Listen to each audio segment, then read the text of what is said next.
So hi guys, I just want to, express this appreciation, yung realization ko talaga. Kasi alam mo, yung month nito, August, is super traumatizing, stress, depression, lahat nangyari sa akin sa month na to. And hindi pa siya tapos.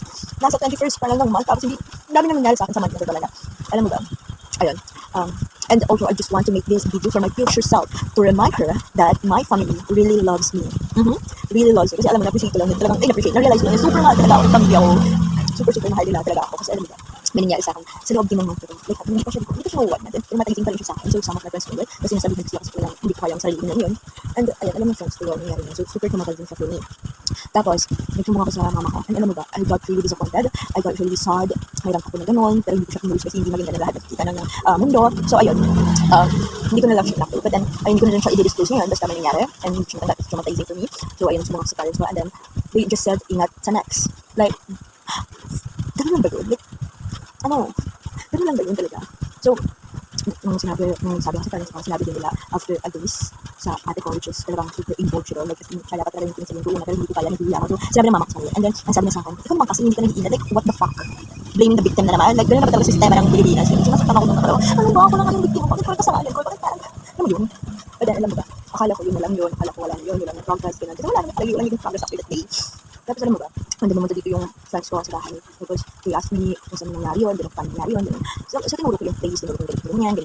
Tapos, di ko alam narinig yung sister ko. But then, yun, di ko alam narinig or hindi ata. But then, after that day, mula ng bahay, kita ko, yung mga putas, yung mga siwang sa bundon is nakaktan ako. Like, I know, hindi ko alam kung para sa akin, pero ramdam ko para sa akin yun. Kaya thank you so much sa sister ko. Kasi talaga kahit na ganun yung sinabi niya, she takes action pa rin naman talaga. Gumawa pa rin talaga siya ng action para doon. So, I love her so much. Thank you kasi na-appreciate yun. Kasi naman para sa akin yung ginawa niya na yun. Anyways, proceed naman tayo sa papa ko. Yung papa ko, alam mo ba, pag-uwi ko nung Tuesday, ng bahay, sobrang bigat ang pakiramdam ko. Kasi alam mo, we're not dependent. Yung sabi ko sa inyo nung nakaraan, na okay na, naayos ko na, dami mong i-realize, ang dami mong mali, ang dami. But alam mo, I can blame myself, I can blame them. Kasi talagang, wala naman talaga gumawa. And alam mo ba, ang nangyari, nung sinabi ko yun sa ate ko, sinabi niya yun sa papa ko, sinabi niya yun sa parents namin, and then sabi ng papa ko, ay, bakit kasi wala ako dyan, kung nandiyan lang ako, pumunta na ako ng school for you, para daw i-defend ako, kasi alam mo ba, yung pagpunta ng ate ko, sobrang sama, like, kasi hindi mo talaga mapagsasabihan yung ate ng problema mo, kasi parang magiging masama talaga ang nasa paligid mo, or like, kahit hindi naman sobrang ganun kasama yung nangyari, parang magiging sobrang sama niya for her, ganun. Kasi nga, ang sabi ko lang, hindi kami defended kasi hindi mo tanggap kasi ang dami kong mali, ganun yung sabi ko. Tapos ang sabi ko naman, pagod na daw ako, ang dami-dami kong ginagawa, tapos bakit hindi na tinanggap yung thesis ko, bakit? Kumaga, sa kanya, bakit hindi siya tinanggap, ganun, naghirap na ako nun.